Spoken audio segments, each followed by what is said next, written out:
Hola, mi nombre es Fabricio Mejía Madrid y esta es mi colaboración semanal para Sin embargo, que se llama Pata Rajada.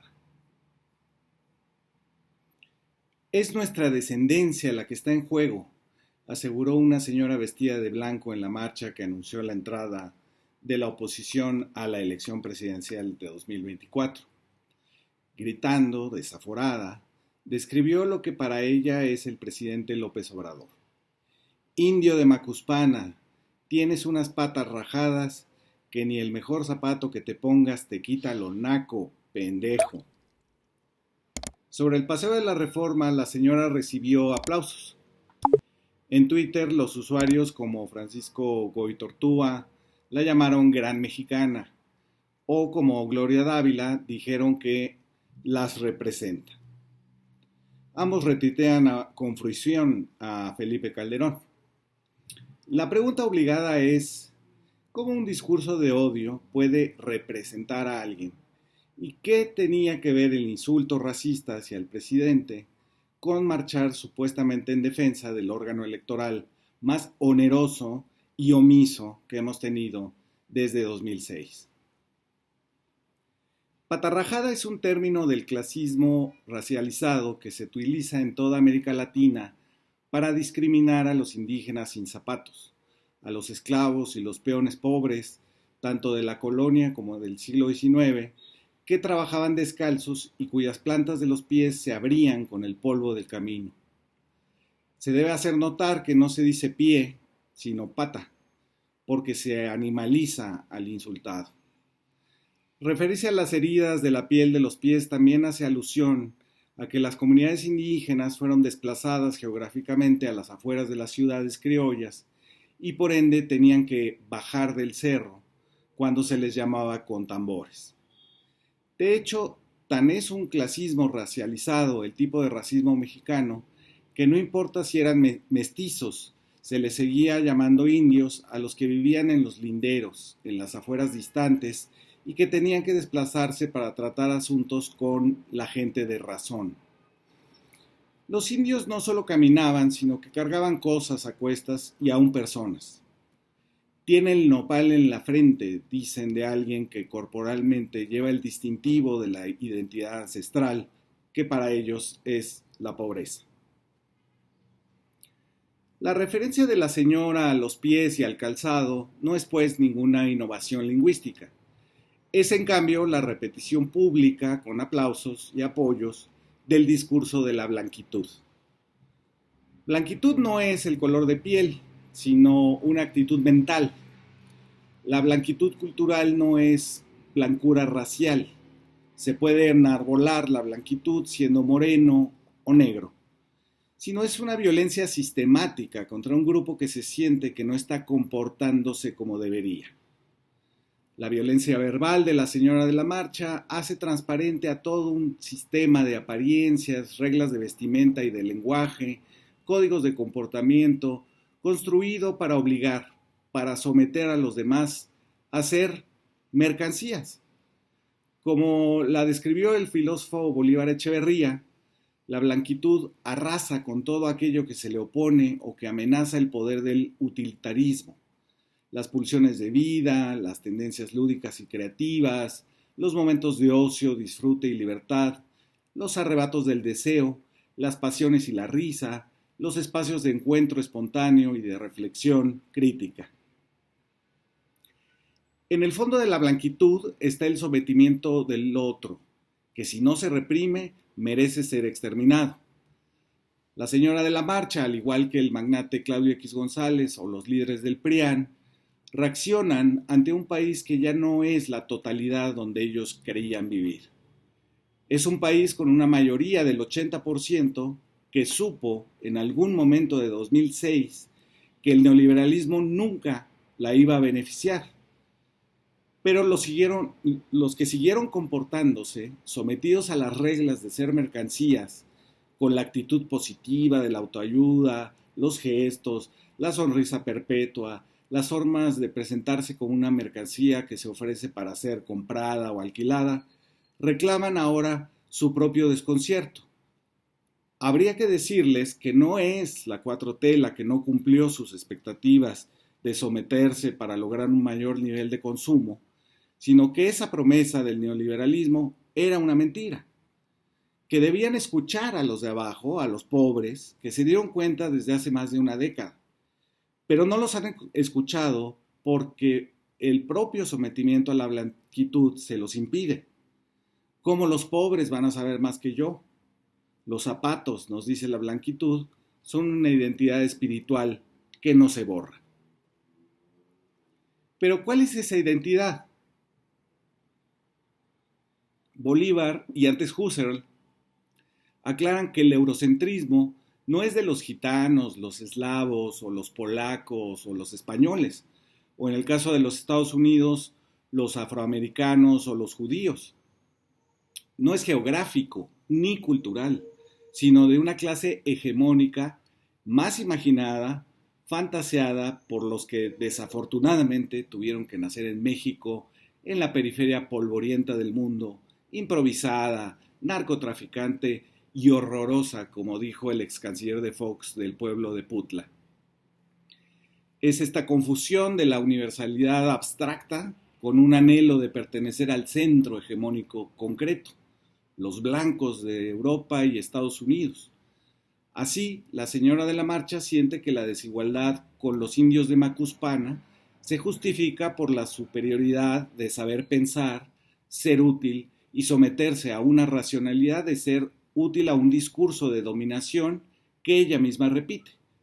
La señora, al igual que muchos de buena fe que asistieron a la marcha por los privilegios de la burocracia del órgano electoral y de su tribunal, están sometidos, sin siquiera estar conscientes de ello, a una forma de juicios, valores y comportamientos sin la cual no pueden ser modernos. Los zapatos serían la gran metáfora de esa servidumbre que se les exige para ser aceptados en la civilización superior. Como ellos mismos se saben obedientes a las reglas de la blanquitud, también le exigen docilidad a los de abajo. Los que tienen trabajadores domésticos les celebran su docilidad, su sumisión y les atribuyen una bondad natural, que es encajar en su lugar inferior. Pero cuando estos mismos trabajadores exigen sus derechos, vuelven a ser indios patarrajada. Si eres indio de Macuspana, cuando no reconoces tu lugar inferior en la escala de la blanquitud, eres comunista cuando politizas esa desigualdad. Eso también se repitió en la marcha de Claudio X González y el PRIAN. Un cartel que sostenía un señor maduro en pants y chamarras rosas, así lo dejaba ver. No somos pueblo, somos ciudadanos. Muchos rechazaron la existencia misma de las clases sociales y prefirieron encubrir la desigualdad tan notoria en México con llamados a que todos somos mexicanos y a esta idea de una ciudadanía que son sujetos separados del resto que votan no pendientes de la situación nacional, sino de sus propios intereses. Pero he ahí otra de sus contradicciones. Tomaron una mentira, como la desaparición del órgano electoral, como parte de sus intereses trastocados. Ellos escuchan pueblo, en su acepción del siglo XIX, cuando se reconocía la racionalidad de los hombres por separado, pero que a la hora en que se juntaban esos mismos hombres para protestar en público, se convertían en una masa irracional. ¿Cómo se operaba esa transformación del ciudadano razonable en pueblo impulsivo? Era una cosa diabólica que tenía que ver con la manipulación de un líder carismático. Era una cosa demencial que tenía que ver con el anonimato en una gran concentración de personas que llevaba a que se sintieran impunes en sus arrebatos escondidos en la indefinición. No reconocen las clases sociales sino lo que les han repetido hasta la saciedad, que hay ganadores y fracasados. El signo distintivo entre el triunfo y la derrota es el dinero, y por ende, ser pobre es estar estigmatizado por la derrota y el fracaso. No serlo, aunque no seas rico, es estar por lo menos en el camino al éxito. Por eso se han negado a sí mismos la oportunidad tan humana y universal de la derrota y el fracaso. y la esconden con vergüenza o se repiten que es temporal y que debes de aprender de ella, cuando todos sabemos que el infortunio es lo más generalizado y que ganar es la excepción. Pero se han sometido a esa otra esclavitud del ánimo, actuar como que es cierta esa gran mentira del neoliberalismo de que el esfuerzo y el talento son suficientes para triunfar. Me conduelo de su soledad, de sus esfuerzos que no dejan frutos, de enterarse, porque tienen que haberlo escuchado ya, de que los millonarios consiguieron sus fortunas con contratos corruptos, que se les perdonaron los impuestos, que se les regalaron rescates cuando ellos mismos juraban que la valentía de ser empresarios es que existía un riesgo de perderlo todo. Nunca tuvieron riesgos porque los rescatábamos todos.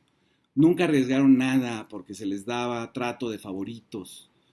Pero ahí siguen los esforzados de la superación personal, reivindicando su derecho a esforzarse, sin reclamar que los de arriba sí han tenido, los apoyos del gobierno.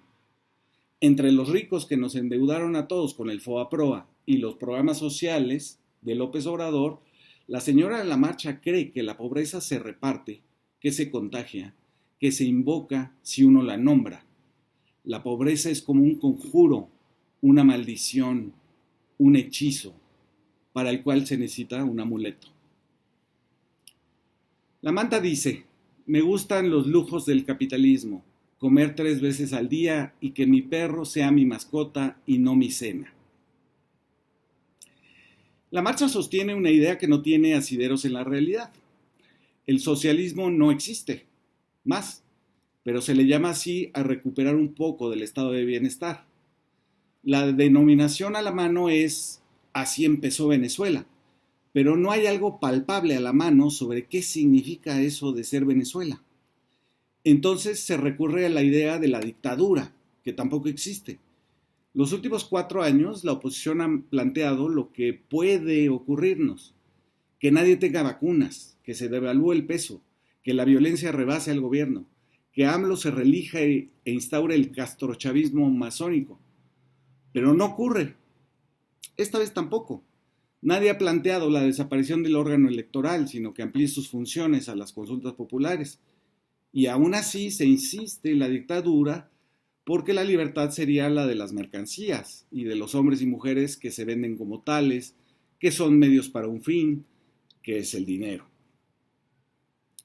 Han creído durante 3 décadas que ejercen su libertad cuando en realidad se sometían a un régimen que produjo cada vez más pobres, devasta el planeta, somete a las mujeres. A un régimen que se dedicó a justificar con la autoayuda una nueva acumulación por despojo. Pero evaden ese resultado y se dedican a mitificar los relojes o los zapatos como objetos que significan valores humanos, que encarnan victorias, cuya posesión te distingue de los otros y te hace pertenecer a un grupo selecto. Por eso creen que no es compatible ser de izquierda y comprarte un vino en City Market, porque los objetos y lugares ya no son objetos y lugares nada más, sino símbolos de identidad, de complicidad con el capitalismo. Apoyar a la derecha se ha convertido también en otra marca de distinción, pero deben de alcanzar a notar que la historia ha variado y que lo moderno ya no es el lucro descarado, sino que empieza a llegar a muchos países la redistribución de la riqueza. Que la modernidad se hace redistributiva y con responsabilidades de las que el Estado había abjurado. Deben de sentir que su modernidad ya cumplió su ciclo y una vez más han quedado fuera, se les traicionó, se les vio la cara otra vez. Esa frustración se torna en odio y el insulto a los de abajo. Al final, el orador José Woldenberg está franqueado por una diputada local de Acción Nacional en Michoacán y un exdiputado del PRD. Habla de un progreso ahistórico y universalista de la democracia mexicana que avanza a paso firme, sin retrocesos, sin caídas, sin fraudes electorales, sin fiscalizaciones inexistentes, con burocracias abusivas. Delinea un relato de acumulación de certezas democráticas que nadie en el país ha vivido. Es un pasado donde reinaba la armonía, donde la pluralidad no era disputa política, sino tolerancia a las diferencias, donde las reglas democráticas existían fuera de la realidad social del país, solas ahí en sus leyes intocables, sin expresar conflictos reales y a veces irreductibles. Es una armonía que ya solo existe en la idealización de un pasado idílico en el que los patarrajadas no bajaban de sus cerros porque nadie hacía sonar sus tambores. Muchas gracias por escuchar.